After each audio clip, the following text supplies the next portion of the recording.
ఆ కుటుంబానికి సుపరిచితులు జీవన్ గారు, వారి ద్వారా ఇలా బైబిల్ కాలేజ్ నడుస్తుందని తెలియపరచబడటం,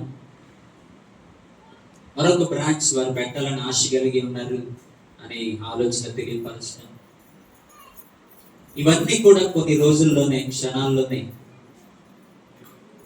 మరి చక్కటి కార్య రూపము దాల్చడం, ఇదంతా కూడా దేవుని ప్రణాళికని నేను నమ్ముచున్నాను. ఆ తర్వాత వచ్చిన 4 టీచర్స్ కూడా నాకు ఎప్పుడు కూడా ఇది ఒక ఫ్యామిలీ లాగా అనిపించేది. మీరందరూ కూడా ఏమి నేర్చుకుంటామని వచ్చేవారు మీరైతే, ఈ గనులైన ఈ 4తో నేను సమయం గడపాలని, ఆ సమయం కొరకు నేను వేచి ఉండేవాడు. 4 కూడా నా జీవితంలో చాలా ప్రాముఖ్యత కలిగిన వారు.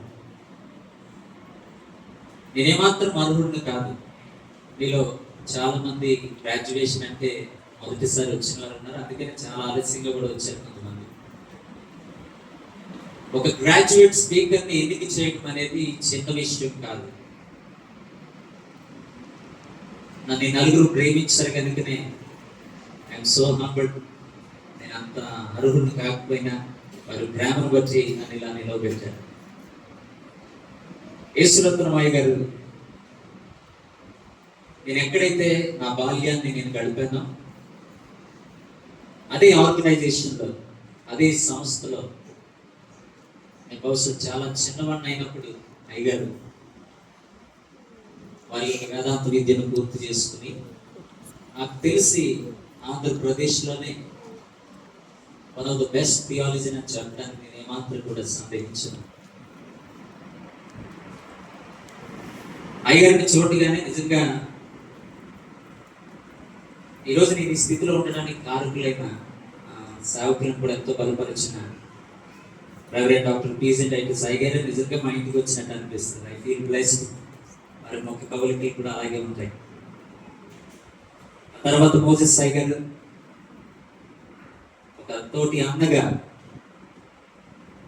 ఈనాడు కొన్ని మాటలు తెలిస్తేనే మనుషులను పట్టుకోలేము. అలాంటి పరిస్థితుల్లో సోదర భావంతో ఎప్పుడు కూడా వారి యొక్క జ్ఞానాన్ని కానీ, వారికి తెలిసిన విషయాలు కానీ, వాళ్ళు ఏమాత్రం I would say 0% pride, very humble. చక్కటి విషయాలు, సేవ అనుభవాలు. నిన్న సాయంత్రం ఏర్పాట్లు చేస్తున్నప్పుడు కూడా ఏర్పాట్లన్నీ కూడా పక్కన పెట్టి సేవా విషయాలు ఇచ్చి 2 మాటలు మాట్లాడారు. తర్వాత ప్రతి ఒక్కరు నా జీవితానికి ఏక సమయంలో లింక్ అయిన వారు. ఆనంద్ నాగా లింక్ అంటే we both work the same company. మా ఇద్దరం కూడా ఒకే కంపెనీకి పనిచేస్తున్నాం.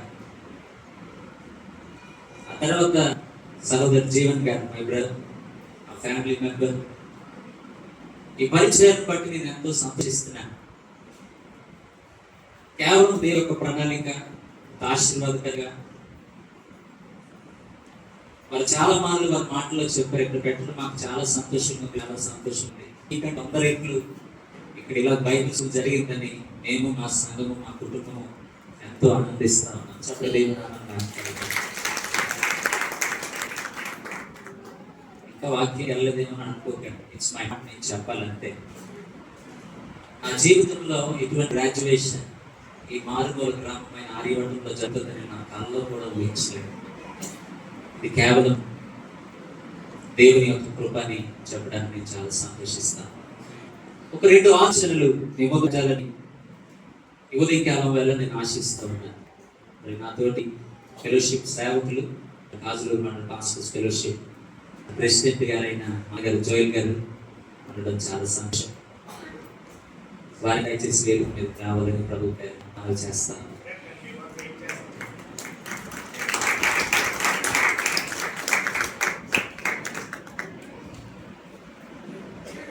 ఒక 2 విషయాలు మేము పెట్టి మీరందరూ ఆశిస్తున్న సర్టిఫికేషన్ సెరమనీలో మనం అందరం కూడా ఇక్కడ వివిధ రకాలైన గుంపులు ఉన్నారు. ఆల్రెడీ సేవ చేస్తున్న వారు ఉన్నారు, సేవ చేయాలని ఆశ కలిగిన వారు ఉన్నారు. దేవుని వాక్యం ఎప్పుడు కూడా ఎవరో ఒకరికి, ఏదో ఒక గుంపుకు, ఏదో ఒక కోవ మాత్రం పరిమితము అయ్యేది కాదు. పరిశుద్ధ గ్రంథంలో వ్రాయబడిన ప్రతి మాట, ప్రతి అక్షరము, ప్రతి అధ్యాయము, ప్రతి పుస్తకం కూడా ప్రతి జీవితానికి అన్వయించుకోదగ్గదన్న విషయాన్ని మనం అందరం కూడా జ్ఞాపకిస్తాం. ప్రపంచంలో కోట్లాది పుస్తకాలు ముద్రించబడుతున్నాయి, కానీ పరిశుద్ధ గ్రంథానికి, బైబిల్కి ఉన్న స్థానాన్ని ఏ పుస్తకము కూడా తీసివేయలేదన్న విషయాన్ని మనం అందరం కూడా జ్ఞాపకిస్తాం. సైకాలజీ బుక్ కావాలంటే సైకాలజీ బుక్ కొనుక్కోవాలి, సైన్స్ బుక్ కావాలంటే సైన్స్ బుక్ కొనుక్కోవాలి, సమాజం గురించి తెలుసుకోవాలంటే సోషల్ బుక్ కొనుక్కోవాలి, హిస్టరీ గురించి తెలుసుకోవాలంటే హిస్టరీ బుక్ కొనుక్కోవాలి, పాటల గురించి తెలుసుకోవాలంటే పాటల పుస్తకం కొనుక్కోవాలి. కానీ పరిశుద్ధ గ్రంథంలో మానవ జీవితానికి ఆరంభం నుంచి ఇచ్చే వరకు, ఆ తదుపరి జీవితానికి కూడా జవాబులు ఇచ్చే ఏకైక గ్రంథం ఏదైనా ఉందంటే అది పరిశుద్ధ గ్రంథం అన్న విషయాన్ని మనం చాలా పుస్తకాలు మనకు సమాచారాన్ని అందిస్తాయి. Many books inform us, but only one book that can transform is the Bible అన్న విషయాన్ని మనం అందరం కూడా జ్ఞాపకం చేస్తాం. కానీ ఈరోజు అందరికీ వాక్య భాగం బోధిస్తున్న నాకు, వేదికను అలంకరించిన పెద్దలకు, గ్రాడ్యుయేట్స్ అందరికీ కూడా రెండు విషయాలు మనం ఆలోచన చేయాలి. ఒకటి, మన చుట్టూ ఉన్న పరిస్థితులను మనం అందరం జ్ఞాపకం చేసుకుంటాం. ఈ లోకం ఎలాగుంది? అధికారులు సర్వే చేయడం మొదలు పెట్టారు. ఎంతమంది ఉన్నారు, ఏం చేస్తున్నారు, ఏంటి పరిస్థితి? మొదటిగా మనం జ్ఞాపకం చేసుకున్నట్లయితే దేవుని బిడ్డలారా, ప్రపంచం అంతా కూడా ఒక సంక్షోభంలో ఉంది, ఒక క్రైసిస్ లో ఉంది. ప్రపంచం, the world is in crisis. ప్రపంచం, ప్రజలు సంక్షోభంలో ఉన్నారు. సంక్షోభం ఏంటండి? రాతి యుగము దాటేసి 1000 సంవత్సరాలు అయింది కదా. అవును, చాలా విషయాల్లో మనం అభివృద్ధి చెందాం. రాతి యుగము, మట్టి యుగము, ఇనుప యుగము ఇలాగ దాటుకుంటూ వచ్చి మనం ఈరోజు సాంకేతిక యుగంలో ఉన్నాం. We are in technological age.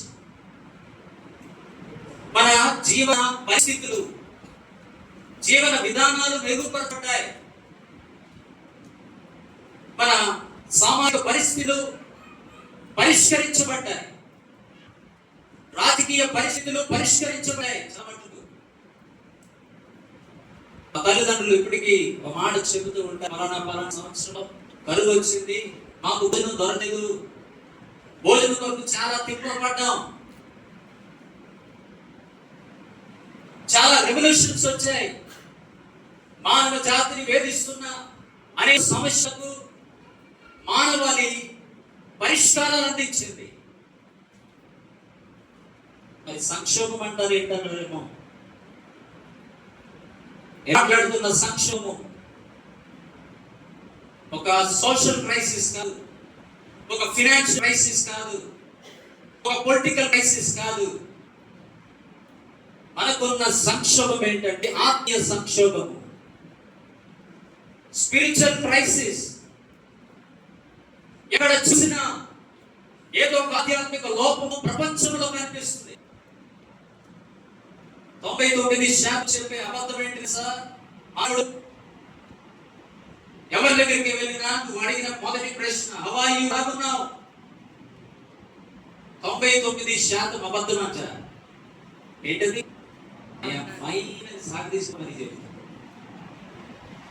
ఇంకొక 5 నిమిషాలు మనం వారితో స్పెండ్ చేసినట్లయితే వారు అనుభవిస్తున్న సంక్షోభము బయటికి పడిపోతుంది. ధనం ఉంది, సంతృప్తి లేదు, సౌకర్యం, ఆనందం లేదు, కుటుంబం ఉంది, సమాధానం లేదు. నశించిన పరిస్థితిలో సమస్త మానవాళిది ఏది కూడా వారి యొక్క హృదయాన్ని నింపకపోతుంది. ఈ సమస్య ఆది కాలం నుంచి ఉంది. ఒకసారి కొన్ని మాటలు పరిశుద్ధ గ్రంథం నుంచి మనం జ్ఞాపకం చేసుకుందాం. నోవాహు దినములలో చూసినట్లయితే అదే ఆత్మీయ సంక్షోభము, ఎవరికి నచ్చినట్లు వారు జీవిస్తూ ఉన్నారు. స్పిరిచువల్ గా దేవునికి దూరమైపోయిన స్థితులు కనిపిస్తున్నాయి. దేవునికి మానవునికి ఒక పెద్ద అగాధం ఉన్నది. చాలా దుఃఖపడి ఒక లేఖనం అక్కడ కనిపిస్తుంది. దేవుడట సంతాపం జ్ఞాపకుల గ్రంథం వచ్చినట్లే మనుషులు ఎవరి ఇష్టం వచ్చినట్లు వారు జీవిస్తున్నారు అని ఆశ్చర్యపరుస్తుంది. ప్రవచన గ్రంథాలన్నీ కూడా, ప్రవచన పుస్తకాలన్నీ కూడా దేవుని యొక్క బాధ వ్యక్తపరిచే లేఖన భాగాలు మనందరికీ కూడా సుపరిచితం. మత్తయి సువార్త 9వ అధ్యాయానికి వచ్చినట్లయితే సమయాన్ని బట్టి వచ్చి మనం మరి స్కిప్ చేస్తూ వెళ్ళడానికి ప్రయత్నం చేద్దాం. మీరందరూ కూడా వాక్యం తెలిసిన వారు కనుక మరి పరచకుండా కొన్ని ప్రాముఖ్యమైన అవుట్లైన్స్ తెలియపరిచి వెళ్ళడానికి ప్రయత్నం చేస్తాం. మత్తయి సువార్త 9వ అధ్యాయం 34వ వచనం. ఆయన సమూహములను చూచి వారు కాపరి లేని గొర్రెల వలె విసిగి చెదిరి ఉన్నందున వారి మీద కనికరపడి. దేవుడు జ్ఞాపకం చేసుకోండి, ప్రపంచమంతా కూడా సంక్షోభంలో ఉంది. అందరూ కూడా కన్ఫ్యూజన్ లో ఉన్నారు. తెలియని వారిగా కనిపిస్తున్నారు, కానీ వారందరూ కూడా తెలివి తక్కువ వారి. ప్రతి ఒక్కరు కూడా ఏదో ఒక బానిసత్వానికి వారు లోనై ఉన్నారు. They are in bondage. నిరాశతో ఉన్నారు, నిస్పృహతో ఉన్నారు, ఒంటరితనాన్ని అనుభవిస్తూ ఉన్నారు. ఏదో దేశంలో జరిగిన పరిస్థితులు తెలియపరచడం లేదు, మన చుట్టూ ఉన్న పరిస్థితులు, ప్రపంచంలో ఉన్న పరిస్థితులు. పిల్లలను ఆశపడుతున్నాను. ఇప్పుడు టెస్ట్ చేస్తారో ఒక డాక్టర్, ఎప్పుడైతే డయాగ్నోసిస్ జరుగుతుందో, నేను చాలా మంది వైద్యుల యొక్క ముఖాన్ని చూశాను. ఎప్పుడైతే ఒక మనిషికి ఉన్న వ్యాధిని వారు గుర్తించగలుగుతారో వాళ్ళు చాలా హ్యాపీ ఫీల్ అవుతారు, ఏదో సాధించారు. ఎందుకంటే సమస్యను గుర్తించడం తప్ప పని పోయినట్టే. ఈరోజు ఆ సమస్యను మీకు జ్ఞాపకం చేయాలని నేను ఆశపడుతున్నాను. నా చిన్నప్పటి నుంచి కూడా ఒక వార్త వింటున్నాను. 2% క్రిస్టియన్స్ ఇన్ ఇండియా. ఇంకా కేవలం 2% మంది క్రైస్తవులు మాత్రమే భారతదేశంలో ఉన్నారు. అవన్నీ తప్పుడు లెక్కలండి. ఒకటేసుకుందాం. 12% మంది క్రైస్తవులు మాత్రమే, దేవుడిని వెంబడించేవారు మాత్రమే ఇంకా ఉన్నారు. ఇంకెంత ఉంది? అందులో 12 తీస్తే లేదా 20 ర్యాలీలు పెడితే వందలాది మంది, వేలాది మంది వచ్చేస్తున్నారండి. ఓకే, 2% ఉందాం. ఇంకెంతమంది ఉన్నారు? ఇంకే రాష్ట్రంలో బైబిల్ తర్జుమా చేయబడలేదు. ఇంకా ఎన్ని తెగలకు దేవుని యొక్క సువార్త అందలేదు. సంక్షోభం ఉంది.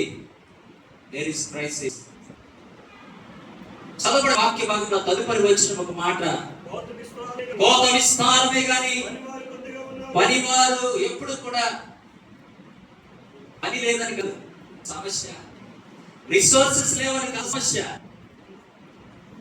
ఈనాడు పదం ఏంటంటే లేదండి, ఇది లేదండి, అది లేదండి, ఇది లేదని చెప్పుకుంటాం. అది కాదు సమస్య. సమస్య ఏంటంటే దేవుని స్వార్థను తీసుకుని వెళ్ళేవాళ్ళు కొదువైపోయారు. The problem is with the laborers. దేవుని వాక్యం వినేవాళ్ళు ఉండి ఆదరణ కొరకు ఎదురు చూస్తున్న వారు ఉన్నారు, నిరీక్షణ కొరకు తప్పిస్తూ ఉన్నవారు ఉన్నారు. నేను సేవకుల కుటుంబంలో పుట్టాను, కానీ పూర్తి సేవకు వచ్చి కొన్ని సంవత్సరాలు మాత్రమే అయింది. వేదనతో ఇంత పెద్ద పెద్ద ఒట్లు పెట్టుకుని వచ్చి అయ్యగారు మాకు ప్రార్థన చేయండి అని మా దగ్గరకు వచ్చి మోకరించిన వేలాది మందిని నేను గమనించాను. వారికి జవాబు దొరుకుతలేదు ప్రపంచంలో. వారి వేదన తీర్చేవారు. మనుషులు వెతుకుతున్నారు, సత్యం కొరకు వెతుకుతున్నారు, ప్రేమ కొరకు వెతుకుతున్నారు, సమాధానం కొరకు వెతుకుతున్నారు, నిరీక్షణ కొరకు వెతుకుతున్నారు. ఆదరించేవారు లేరు, సత్యాన్ని బోధించేవారు లేరు, నిరీక్షణ ఇచ్చేవారు లేరు, సమాధాన పరిచేవారు కనిపించట్లేదు. హెబ్రోను సమాజంలో సేవకుడి యొక్క జీవితాన్ని నేను జ్ఞాపకం చేస్తూ ఉన్నాను. ఈరోజు మన చేతిలో బైబిల్ ఉంది. ఈరోజు చాలా మంది క్రైస్తవుల చేతిలో 2-3 బైబిళ్ళు ఉన్నాయి. చాలా మందికి విలువ తెలియదు. నాకు తెలిసిన ఒక బ్రాహ్మణ సోదరుడు ఉన్నాడు. అంటే మనుషులు వాక్యంలోకి ఎంత తప్పిస్తున్నారో ఒక సందర్భాన్ని మీకు జ్ఞాపకం చేయాలని ఆశపడుతున్నాను. తన ఇంటిలో బైబిల్ చూశారంటే ఆ రోజే అతన్ని చంపేస్తారు. ఎవరో ఒక సోదరుడికి ఫోన్ చేసి వాక్యం చదవాలని ఉంది, నేను చదువుతున్న గ్రంథాలేది కూడా నాకు సత్యాన్ని తెలియపరచడం లేదు, నాకు వేదన మిగిలిపోతుంది, నేను one of the best scientist in the world. ఆయన ఒక సైంటిస్ట్. ప్రపంచంలో భారతదేశము ఆమెని ఇస్రో వాళ్ళు తీసుకుని వస్తే అది ఆపరేట్ చేసే టెక్నీషియన్స్ అంటే ప్రపంచంలో 2 ఉన్నారంట. గవర్నమెంట్ ఆఫ్ ఇండియా ఏం చేసిందని తెలుసండి, ఈ ఆపరేటర్, ఈ మెషిన్ ని ఆపరేట్ చేసేవారు ప్రపంచంలో చాలా తక్కువ మంది ఉన్నారు అని చెప్పి ఉద్యోగం ఆ సోదరుని కొరకు వెతికి ఆయన తీసుకుని వచ్చారు. ప్రపంచాన్ని చూసిన వాడు, టెక్నాలజీ చూసిన వాడు, గ్రంథాలు పంచిన వాడు తెలుసుకున్నాడు, ఇవేవి కూడా నాకు తామే ఉండలేదు, నాకు సరి కావాలి, నాకు వాస్తవంలో తెలియాలి, నాకు నిరీక్షణ కావాలి, నా ప్రశ్నలకు సమాధానం కావాలి. సోదరునికి ఫోన్ చేసి, స్కూల్లో ఉన్న కాలేజీలో ఉన్న సోదరునికి ఫోన్ చేసి నాకు బైక్ కావాలి. తెలియకూడదు ఎవరికి. ఏదో మార్కెట్కి వెళ్ళానని చెప్పి ఓ సంచో పండ్లు పలహారాలు తీసుకుని వచ్చి అందులో బైబిల్ లోపల పెట్టి జాగ్రత్తగా మడత పెట్టి బైబిల్ ఇంటికి తీసుకుని వచ్చాడు. చదువుతాడు. ఎలా చదివాడు? అతను చేసిన పని ఏంటి తెలుసా? అలా వాక్యాన్ని ఆ పరిశుద్ధ గ్రంథాన్ని తెచ్చుకుని తన రూమ్ లో లైట్ వేసుకుని చదువుకుని ఉదయం లేవగానే ఆ బైబిల్ తీసుకుని వెళ్ళి ఎవరు లేవకుండా వెళ్ళి ఒక చిన్న గొయ్యి తీసి ఆ గొయ్యిలో బైబిల్ కప్పెట్టేస్తున్నాడు. మొత్తానికి వార్త తెలిసిపోయింది. కుటుంబం ఏదో సంథింగ్ ఫిషింగ్ గోయింగ్ ఆన్, ఏదో చేస్తున్నాడు అని చెప్పి మొత్తానికి పసిగట్టేశాడు. సోదరుడు లేని సమయంలో వెళ్ళి ఆ చెక్ చేసిన తర్వాత ఏమైందంటే అక్కడ బైబిల్ ఉంది. ఏంట్రా ఇటువంటి పుస్తకం మనలో ఉందని చెప్పి దానిని తీసేశాడు. తప్పిస్తున్నాడు. అయ్యో నా చేతి బైబిల్ లేదు. మరలా సోదరుడు ఫోన్ చేశాడంట, నువ్వు ఇచ్చింది కనిపించలేదు, నాకు కూడా తీసుకుని వస్తావా? ఇలా ఎన్నో మార్పులు చేశాడు. ఈ విషయాన్ని ఎందుకు మీకు చెప్తున్నానంటే, తప్పించేవారు ఉన్నారు, ప్రశ్న కొరకు వెతికేవారు ఉన్నారు, సమాధానం కొరకు తప్పించేవారు ఉన్నారు, నిరీక్షణ కొరకు ఎదురు చూస్తూ ఉన్నవారు ఉన్నారు, ఎవరో ఒకరు వచ్చి మాకు వాక్యం చెప్తే బాగున్నా అనేవారు ఉన్నారు. ఈరోజు ఎన్ఐవి, కేజీవి, ఎంకేజీవి, ఏఎంవి ఇలా ఎన్నున్నాయండి. ఇప్పుడు తెలుగు కూడా వచ్చేసాయి నిజమైన అనువాదాలు. మరి జీవితంలో బైబిల్ చూడని చాలా మంది వ్యక్తులు ఉన్నారండి. బైబిల్ ఉన్నా సరే కొనుక్కోలేని పరిస్థితుల్లో చాలా మంది ఉన్నారు. దేర్ ఇస్ ప్రాబ్లం, క్రైసిస్ ఉంది, ఆత్మీయ సంక్షోభం ఉంది. ఇంకా నేను కళ్ళు తెరవకపోతే ఎవరు అర్థం చేసుకుంటాం? పనుల్లో అందుకుపోయాం. ఆ సంక్షోభాన్ని తీరు బాధ్యత దేవుడు నీ మీద నా మీద ఉంచాడన్న విషయాన్ని జ్ఞాపకం చేసుకో. సేవలో ఉన్నవారైతే ఈరోజు మరలా మీరు మంచి తీర్మానం తీసుకోవలసిన సమయం. మీరు ఇక్కడ వరకు వచ్చారంటే మీ ఎడల దేవునికి గొప్ప ప్రణాళిక ఉంది, సంక్షోభం ఉంది, దేవుని సహాయం ఉంది. మత్తయి 28 మనం చూసాం కదా, సదాకాలం నేను నీకు తోడుగా. దేవుని సహాయం ఉంది. ప్రపంచంలో సంక్షోభం ఉండడం ఎంత సత్యమో దేవుని సహాయం ఉండడం కూడా అంతే విషయాన్ని జ్ఞాపకం చేస్తుంది. ఒక మాట చెప్పి నేను ముందుకు పోతాను. మీరు వ్యూ తీసుకున్నట్టే పెద్ద హాస్పిటల్ ఉంది, చాలా డిపార్ట్మెంట్స్, ఎమర్జెన్సీ వార్డ్ ఉంది, చెవులు పనిచేయ ఉన్నారు, కళ్ళు తారదాని వారు ఉన్నారు, కాళ్ళు చేతులు విరిగిపోయిన వారు ఉన్నారు, హార్ట్ పాడైపోయిన వారు ఉన్నారు, అందరూ ఉన్నారు. ఆ వార్త కూడా మనుషులు అటు ఇటు తిరుగుతూ ఉన్నారు. ఎక్కడ చూసినా జనసంద్రమే కనిపిస్తుంది. డాక్టర్ కూడా అక్కడ లేడనుకోండి, పరిస్థితి ఏంటి? ఒక మెడికల్ టెక్నీషియన్ కూడా అక్కడ లేడు. కనీసం ఏమో తెలుసుకోవడానికి, పరీక్షించడానికి, మందులు ఇవ్వడానికి, వైద్యం చేయడానికి ఎవరు లేరన్న పరిస్థితిలో ఒకసారి జ్ఞాపకం చేసుకోండి. ఎవరికైనా నచ్చుతుందా? ఒక అదే ఏదో ఒక బెడ్ మీద ఇష్టపడతారన్నటువంటి సందర్భాన్ని ఇప్పటికీ ప్రపంచంలో చాలా పరిస్థితులు, చాలా గ్రామాలు, చాలా పట్టణాలు అలాగే ఉన్నాయి. ఈరోజు అన్ని మారే, వైర్లెస్. మనం గ్యాడ్జెట్స్ తో కనెక్ట్ అయ్యాం, మన హార్ట్స్ మాత్రం డిస్కనెక్ట్ అయిపోయి. అందరూ ఉన్నారనుకుంటున్నాం, కానీ మనలో ఏముంది చెప్పండి? ఎంతమంది హీరోస్ చచ్చిపోలేదండి? ఎంతమంది హీరోలు వాళ్ళకి ఎన్నున్నా సరే ఆ జీవితంలో సమాధానం లేదని శాఖానాడే చెప్పారు కదా. ఆయన పేరు ఏం పేరంట? బాద్షా అంట. ఏం పేరు? బాద్షా, కానీ తీసలేదు ఆయన. ఎంతమంది ధనవంతు కుబేరులు, don't know where life is going. ఎక్కడికి వెళ్ళిపోతున్నట్టు తెలియదు, ఏం చేస్తున్నట్టు తెలియదు. ఇవేవి కూడా వారికి ఆన్సర్స్ ఇవ్వట్లేదు, అని తృప్తిపరచట్లేదు. దేవుడు మాత్రమే తృప్తిపరచగలడు. దేవుడికి స్తోత్రం. సమస్య పరిష్కారం, రోగం ఉంది, ఆ మందు ఇచ్చే వారికి సంకారం కూడా ఉంది. దేవుని సాయం ఎల్లవెల్ల లభిస్తుంది. పరిస్థితులను మీరు ఆదరించి తీసుకోండి. అనేక భక్తుల జీవితం, భక్తుల దేవుడు ఎంపిక చేసుకున్నాడు, వారికి దేవుడు తోడుగా ఉన్నాడు. మూడో విషయం, నువ్వు ఉన్నావు, నేనున్నా. సంక్షోభం ఉంది, సహాయం ఉన్నది, తర్వాత నువ్వు ఉన్నావు, నేనున్నా. అనాకాలం నుంచి దేవుడు ఆ ఖాళీని పూడ్చడానికి, ఆ శబ్దాన్ని తెచ్చడానికి దేవుడు మనుషులకు వెతుకుతూ ఉన్నాడు. సిద్ధం ఉంది.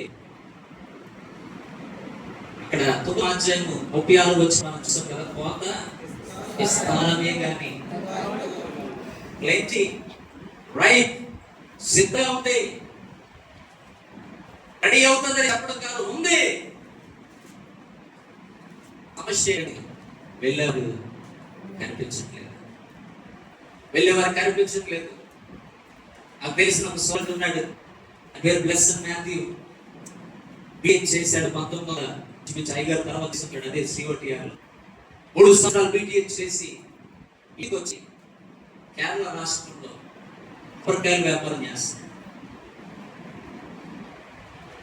వాళ్ళు ఫైనాన్స్ కాలేజీలో చదివి 3 సంవత్సరాలు వాక్యం నేర్చుకుని ఇంటికి వచ్చి చేస్తున్న పని ఈ రోజుతో అయిపోయిందని అనుకుంటున్నారేమో. నో, మీ పని ప్రారంభించండి. మీకు పని ఉంది, దేవుడికి పని అప్పగిస్తున్నాడు. You're not completing anything here. You're starting now. Certificate ఇస్తే ఐగర్ మీద మాట్లాడుతున్నా, ఇది ఫ్రేమ్ చేసుకుని పైన యూ కెన్ డూ ఇట్. కాదు, దేవుడు ఈ 10 నెలల కోర్సులో జాయిన్ చేయించింది, నీ కొరకు జ్ఞాపకించాడు. దేవుడు నీకు పని ఉంది, దేవుడు నీ కొరకు వెతుకుతున్నాడు, దేవుడు నా కొరకు వెతుకుతున్నాడు. ఆ సంక్షోభాన్ని తీర్చడానికి సహాయం ఇచ్చిన దేవుడు మనకున్నాడు. దేవుడు ముందు కళ్ళు ఆశిస్తున్నాడు. ఆఫీస్కి వెళ్ళిపోండి, థాయిలాండ్ వెళ్ళిపోండి, దుబాయ్ వెళ్ళిపోండి, అమెరికా వెళ్ళిపోండి. No, if God permits, yes, he'll take you. అది కాదు. సంక్షోభం ఎక్కడ ఉంది? ఎక్కడికి వెళ్ళవసరం లేదు, ఎక్కడికి వెళ్ళవసరం లేదు. మన మనసు కూడా ఇక్కడ పెట్టాలని ఆశపడతాను. ఏదో విషయంలో కాదు, ఏ డిస్ట్రిక్ట్లో కాదు, ఏదో రాష్ట్రంలో కాదు, ఏదో ఒక ప్రాంతంలో కాదు, ఏదో గ్రామంలో కాదు, నీ కుటుంబంలోనే ఉంది. నీ చుట్టుపక్కల ఉన్న సమాజంలోనే ఉంది, నువ్వు నివసిస్తున్న గ్రామంలోనే ఉంది. చాలా ఏమనుకుంటారంటే, నేను థియాలజిన్స్ ఉన్నారు కదా, మాటలు నేను ఆలోచించి మాట్లాడాలి, but I want to go head. Location మారాలని చెప్తాను. ఏదో ఎక్కడికోవాలి, ఏదో మారుమ గ్రామానికి వెళ్ళాలి, ఏదో చేసేయాలి, ఎక్కడికోవాలి. దేవుడు లొకేషన్ మారమంటాం కాదు, ఉన్న స్థితి నుంచి నువ్వు నీ ఆలోచన విధానం మారాలని దేవుడు చూస్తున్నాడు. హల్లెలూయా, హల్లెలూయా. ఎక్కడ చూసినా సంక్షోభం ఉంది, ఎక్కడ చూసినా సంక్షోభం. Where you go, there are people who will accept you. వేచి ఉన్నవారు ఉన్నారు, నీ మాటలు వినడానికి ఆశపడేవారు ఉన్నారు. వెళ్ళడానికి ఇష్టపడతావా? గ్రంథాన్ని మా సంఘంలో నేను బోధిస్తున్నాను. వారాన్ని చూశాడు, సంక్షోభాన్ని చూశాడు, వారసుగా ఉన్నతమైన స్థితిలో ఉన్నాడు, మంచి ఉద్యోగం, రాజు దగ్గర ఉండే చక్కటి అవకాశం. వారానికి నిద్రపట్టడం లేదు. తన ఉద్యోగాన్ని విడిచిపెట్టి రాజుతో మాట్లాడి ఏం చేశాడంట? దేవుడు తనకు పెట్టిన భారం నెరవేర్చడానికి బయలుదేరి వెళ్ళాడు. అవసరం ఉంది, సంక్షోభం ఉంది, దేవుని సహాయం ఉంది. నువ్వు అడుగులు వేయడానికి ఇష్టపడుతున్నావా? ఏమో ఈ సంఘంలోనే, లేకపోతే నేను ఎక్కడ పంపిస్తే వెళ్ళి ఆయన రాజ్యాన్ని విస్తరించాలని దేవుడు నీ కొరకు నా కొరకు ఆశ కలిగి గ్రంథంలో మనం చూస్తాం. విషయాన్ని నేనున్నాను, నన్ను పంపాను. నేను సిద్ధపడ్డాడు. అబ్రహామానికి విడిచిపెట్టి బయలుదేరి వెళ్ళాడు. అన్నాడు ఆదిమ శిష్యులు మరి కొన్న వాటిని అన్నింటినీ విడిచిపెట్టి ఏం చేశారు? ప్రభుని వెంబడించారు. దేవుడు నీ కొరకు చూస్తున్నాడు. చాలాసార్లు పరిచర్య ఎవరిదనుకుంటాం? పరిచర్య ఎవరిదనుకుంటాం? చాలా మంది విశ్వాసులు ఉన్నారు కానీ చెప్తారు. ఎవరిదనుకుంటాం? సంఘం అభివృద్ధి అవ్వలేదంటే ఎవరిదనుకుంటాం? దేవుని రాజ్యం విస్తరించబడలేదు, మార్పు చెందలేదు, గ్రామం మార్చబడలేదని ఎవరి పని, ఎవరి లోపం? సేవకుడు. గ్రేట్ కమిషన్ సేవకుడికి మాత్రమే ఇవ్వబడిందా? మత్తయి సువార్త 28వ అధ్యాయం మనం జ్ఞాపకం చేసుకున్నట్లయితే, సేవకులారా మీరు సర్వలోకమునకు వెళ్ళి, అలా చూడండి అమ్మా, నా పిల్లలు లేదు, మీరు మరి పర్సనల్ వెళ్ళొస్తే యు ఎవరు మాట్లాడు అందరినీ కలిపేసుకో. నేను యు నీవు వెళ్ళని దేవుడు ఆశిస్తున్నాడు. నీవు చేయాలని దేవుడు ఆశిస్తున్నాడు. ఆ గాలిని నీవు నింపాలని దేవుడు ఆశిస్తున్నాడు. మాట చెప్పి నేను తరువాయి భాగానికి వెళ్ళిపోతాను. దేవుడికి దేవదూతలు కావాల్సింది. రాజ్యం విస్తరించడానికి నేను ఎన్నుకున్నాడు. దేవుని రాజ్యాన్ని విస్తరించడానికి నన్ను ఎన్నుకున్నాడు. ఎంత ధన్యత! దేవునికి ఎవరు కావాలండి? బైబిల్ చదువుతున్నప్పుడు కొన్నిసార్లు నా సంఘానికి కూడా నేను చెప్తా ఉంటాను, సెలెక్షన్ ఇస్ వెరీ సర్ప్రైజింగ్. సేవ చేయకుండా బాబు మొత్తానంటే తీసుకొచ్చి సేవకు పెడతాడు, నాకు పెడతాడు. God doesn't look at everything. ఇవన్నీ ఎవరు చేయగలరని చూడడంట దేవుడు. అనుకుంటే ఇక్కడ చాలా మంది ఇంక్లూడింగ్ నేను కూడా ఉండేవారు కాదు. God doesn't look at our ability, he looks at our availability. విధేయత కలిగిన వారి కొరకు దేవుడు చూస్తున్నాడు. సిద్ధ మనసు కలిగిన వారి కొరకు చూస్తున్నాడు. త్యాగము కలిగిన వారి కొరకు ఎదురు చూస్తున్నాడు. నమ్మకస్తుల కొరకు దేవుడు ఎదురు చూస్తున్నాడు. అయ్యా నేను సిద్ధంగా ఉన్నాను, నేను వెళ్తాను ఆజ్ఞను స్వీకరించే వరకు దేవుడు ఎదురు చూస్తున్నాడు. ఆయన ఎందుకున్న 12 మంది ఎటువంటి వారు? మీ టీంలో ఉంటారా? ఒకవేళ మీరు క్రికెట్ ప్లేయర్ అయితే మీ టీంలో ఇటువంటి ఫూలిష్ పీపుల్ పెట్టుకుంటారు మీరు? God doesn't call the qualified, he calls the ordinary and qualified. దేవుని స్తోత్రం చెప్పండి. హల్లెలూయా, హల్లెలూయా. అర్హత ఉన్న వారిని దేవుడు పిలిచిన తర్వాత కావలసిన అర్హతలన్నీ దేవుడు ఏం చేస్తాడంటే ఇచ్చేస్తాడు. దావీదుకి ఏ అర్హతలు ఉన్నాయి? అలా ఇగ్నోర్ చేయాలంటే దావీదే. God is looking at your heart. నీ సిద్ధపాటు కొరకు ఎదురు చూస్తాడు. నువ్వు నమ్మకంగా పంచండి ఎదురు చూస్తాను. దేవుడు కాదు ఆయన కావాల్సింది. నువ్వు కావాలి, నేను కావాలి. దేవునికి స్తోత్రం చేయాలి. మత్తయి సువార్త 28వ అధ్యాయం. సమయం అవుతుంది కనుక కొన్ని మాటలు జ్ఞాపకం చేసి, మొదటిగా మన చుట్టూ ఉన్న పరిస్థితులను జ్ఞాపకం చేశాను. అందులో 3 విషయాలు చెప్పాను. సంక్షేమం ఉంది, దేర్ ఇస్ క్రైసిస్. సహాయం ఉంది, ఆ తర్వాత నువ్వు. రెండవ భాగం మనం చూసుకుంటే మన బాధ్యత ఏంటి? ఇప్పుడు ఈరోజు గ్రాడ్యుయేషన్ తీసుకుంటున్నాను నేను సాధి అనుకుంటున్నాను. 5 చదివిన తర్వాత సర్జరీ చేయడానికి కూడా కొయ్యాలి, టేబుల్ తీయాలి, ఆపరేషన్ అసలు ఏం పని. అందుకనే మన డాక్టర్స్ ని అంటే they send them to practicals పంపిస్తారు. అలాగనే దేవుడు ఇప్పుడు మీకు ఏం చేశాడు చెప్పండి? ఈ రోజుతో సర్టిఫికేట్ తీసుకున్న మరో క్షణం ఇప్పుడు ఏం చేస్తాడంటే నీకు ఇంత గొప్ప ఆధిక్యత ఇచ్చాను. మీకు ఇంకో మాట సార్, మీకు ఈ వాల్యూ తెలుసలేదు అని బిహెచ్ 3 సంవత్సరాలు సరిపడా జ్ఞానాన్ని ఈ 4 గనులైన సేవకులు మీకు ఇచ్చాను. బెస్ట్ థియాలజికల్ కాలేజెస్ చూశాను చాలా. అక్కడే ఉండేవాడిని, ఇప్పుడు తెలుసు. ఒకప్పుడు one of the best in India, best world. Andhra పేరు చెప్తే సేవకుడు అంటే అక్కడికి వెళ్ళాలి, అక్కడే తగ్గుని వచ్చారు Iger. One of the oldest branches. Best things. ఇంకోటి ఇప్పుడు బోధించిన వారందరూ కూడా అనుభవం బోధించారు. దేవునికి స్తోత్రం చేయాలి. మీరందరూ కూడా చాలా విలువైన పాట నేర్చుకున్నారు. ఫీల్డ్ వెళ్తున్నారు. ఇప్పుడు కొన్ని విషయాలు మీ జ్ఞాపకం చేసుకోవాలి. 5 నిమిషాలు ముగించాలని ఆశపడతా ఉన్నాను. మత్తయి సువార్త 28వ అధ్యాయానికి వద్దాం. మార్కు సువార్త 16వ అధ్యాయంలో 15వ గ్రాడ్యుయేషన్ లో ఈ మాట జ్ఞాపకం చేస్తారు. 28వ అధ్యాయం మత్తయి సువార్త 28వ అధ్యాయం 18. అయితే యేసు వద్దకు వచ్చి 11 మందిలో భూమిలో నాకు అధికారం ఇవ్వబడి ఉన్నది, కాబట్టి మీరు వెళ్ళి బాధ్యత ఏంటి తెలుసా? మంచి మాట, వెళ్ళి గో. వెళ్ళాలంటే సౌకర్యాలను విడిచిపెట్టాలి. Best example is Jesus. ఫిలిప్పీయుల రాసిన పత్రిక 2వ అధ్యాయంలో మనం చూస్తాం.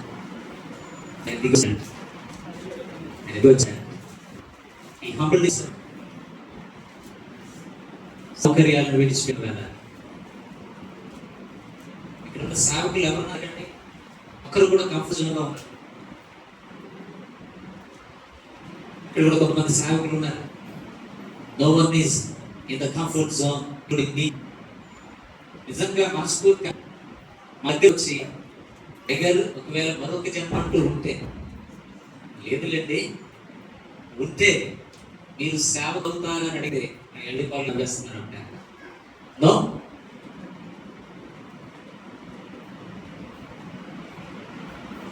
సౌకర్యాలను విడిచిపెట్టాలి. Get out of your comfort zone. ఈరోజు నేను సెటిల్ అయ్యాను, నేను చాలా కంఫర్ట్ గా ఉన్నాను అనుకుంటే యు కెనాట్ డూ మినిస్ట్రీ. పరిచయం చేయలేవు, దేవుని కొరకు నువ్వు బ్రతకలేవు. ఏదో 6 గంటలకు వస్తానంటో 8 గంటలకు వస్తాను. Get out of comfort zone. సౌకర్యాలను విడిచిపెట్టాలి. సర్టిఫికేట్ తగిలించేసుకుని అందరికి దారంట, వచ్చిన వాళ్ళకి పోయిన వాళ్ళకి నేనేం చేశాను తెలుసా, ఈ ఫోటో కూడా మంచిది అలాగా నాట్ జస్ట్ షో చూపించడానికి.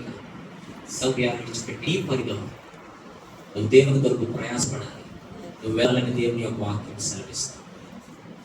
గాస్పల్ మొదటి 2 అక్షరాలు ఏంటి చెప్పండి? గాస్పల్ మొదటి 2 అక్షరాలు చెప్పండి. వెళ్ళాలి. Go and spell. వెళ్ళి చెప్పు. అందరికీ ఆదించాడు గ్రేట్ కమిషన్.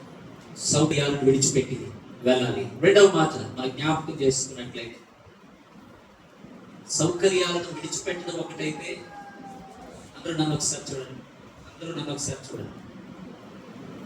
కొంతమంది ఉంటారు, నేను ఇప్పుడు 10 నెలల కోర్సు చేశాను, మాస్టర్ గారు ఫోన్ చేస్తారు, నాకు గారు ఫోన్ చేస్తారు, ఎవరో సేవలు ఫోన్ ఇస్తారు. నేను వాక్యం చెప్పేటప్పుడు డోంట్ స్పెక్ట్ ఒక్క ఫోన్ మీకు ఒక్క ఫోన్ రాదు.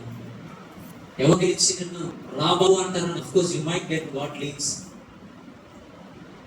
యేసు ప్రభు యొక్క జీవితంలో చేసిన చర్యలు మొదటి సౌకర్యాలను విడిచిపెట్టి కిందకి దిగి రావడమే కాదు కానీ, పరమనిచ్చి కిందకి రావడం కాదు కానీ, ఈ వెళ్ళాడు. ప్రజలు ఎక్కడున్నారో వారికి వెళ్ళండి. స్వార్థంలో మీరు అది చూసినట్లయితే ఆయన ఎక్కడ అంతా విశ్రాంతి తీసుకున్నట్టు కూడా ఏదో అక్కడ was never silent, he was never in comfort. ఆయన రెస్ట్ తీసుకోలేదు, వెళ్ళటమే. గలిలయ ప్రాంతాలు తిరిగండి, కపెర్నహూము వెళ్ళండి, బెతనీకి వెళ్ళండి, ఆ గుడ్డివారి దగ్గరికి వెళ్ళాడని, ఆ సమాధుల వాడి దగ్గరికి వెళ్ళాడని మాట చెప్తాను. ఒక ఆత్మకు సాయి ప్రాంతానికి వెళ్ళాడు.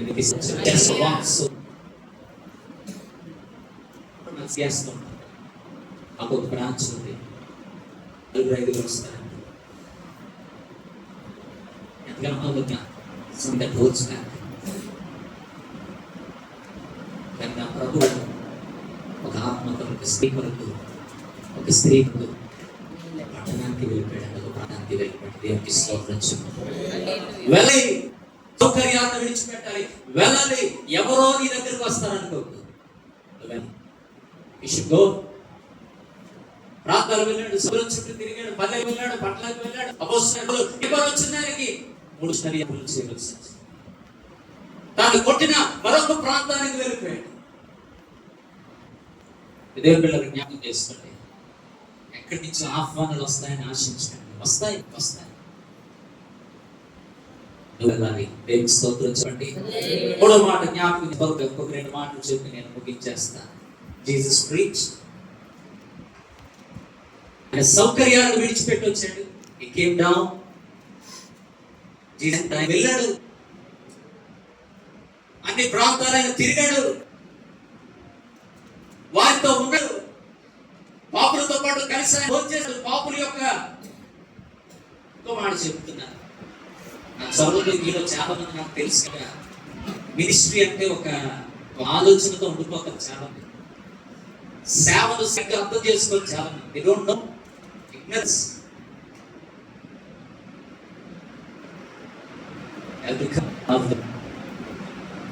జక్క ఇంటికి నువ్వు వెళ్తామో తెలియదు, వెళ్తామో లేదో తెలియదు, కానీ నా ప్రభు వెళ్ళాడు. ఒక దగ్గరికి వెళ్ళడానికి మనం షుడైగో వెళ్ళాలా, ఏమనుకుంటారు వెళ్ళాడు. వారితో పాటు ఆయన మీద వేయబడి నింద ఏంటి తెలుసా? ఈయన పాపులతో ఏం చేస్తున్నాడు? సంచారం చేస్తాడు, పాపులతో కలిసి ఉన్నాడు, పాపులతో తింటున్నాడు. బాగుమలకి ఎందుకంటే వైద్యుడు ఎవరికి కావాలి? రోగులు కదా వైద్యుడు కావాల్సింది. యేసు ప్రభు వారు తీశారు, ఆయన వెళ్ళాడు. అక్కడ ఆయన చేసిన ప్రాముఖ్యమైన పని సత్యాన్ని బోధించారు. ఒక మాట చెప్పాలని ఆశపడ్డాను. Don't miss the gospel. నీకు బోధించినప్పుడు నలుగురు కూడా కరెక్ట్గా నలుగురే ఉన్నారు. మాకు అతను ఒక ప్రసంగం చేసేది ఏంటంటే, సంపాదించుకొని నీ జీవితంలో మీకు చాలా అర్థమైంది. నిజంగా మీకు నలుగురు ఇచ్చేస్తారు.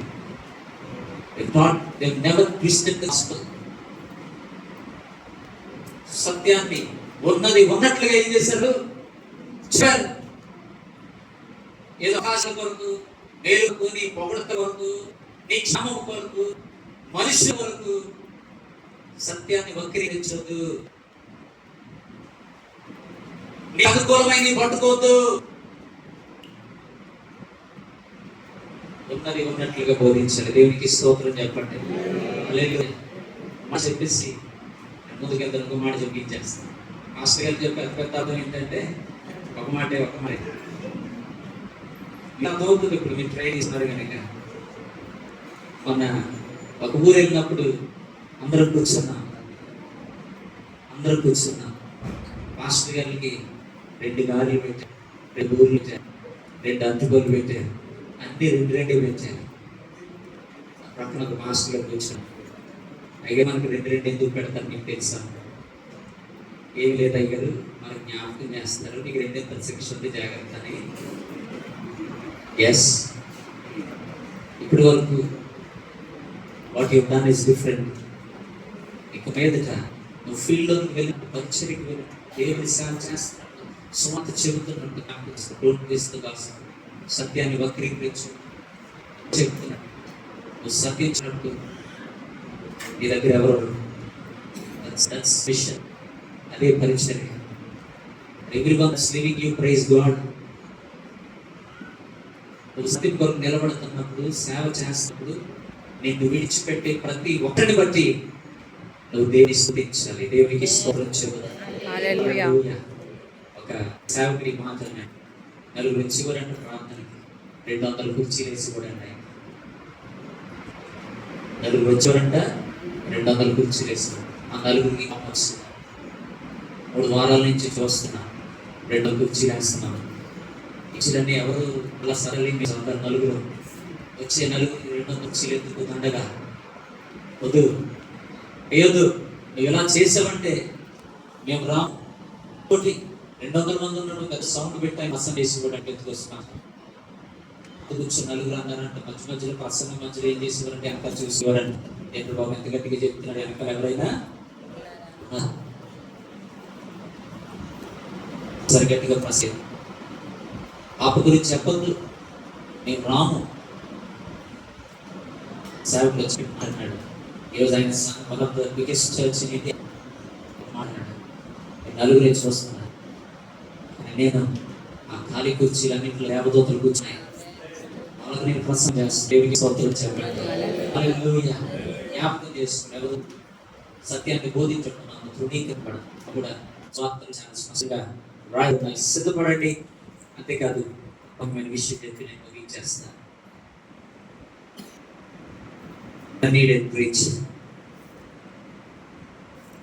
క్రియల ద్వారా బోధించి అవసరమైన మాటలు ఉపయోగించి ఇంకొక సంక్షోభం గురించి మనం చూసారా? ఇప్పుడున్న బోధకుల మధ్యలో ఉన్న సంక్షోభం ఏంటి తెలుసా? We preach, don't praise. బోధిస్తాం, సేవించాం, కానీ యేసు ప్రభు వారి జీవితం మనం చూస్తాగా ఆయన క్రియలు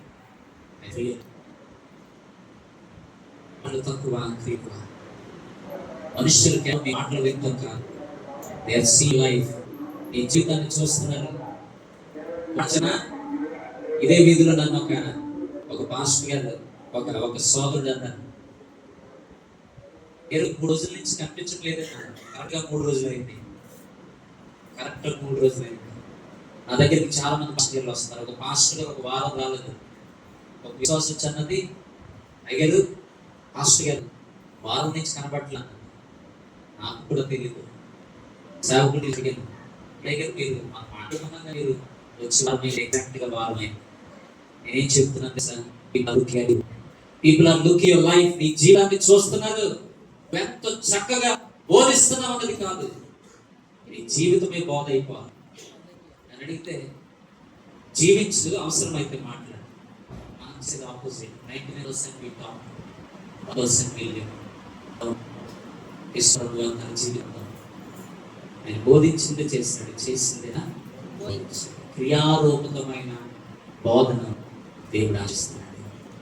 సేవకునిగా మీరు కూడా అనేక ఆత్మలు దేవుని కోసం సంపాదించాలని నేను ఆశపడుతున్నాను. దేవుడు నీకు తోడుగా ఉన్నాడు. దేవుడు మిమ్మల్ని అందరినీ దీవించింది కాక. Thank you for the privilege.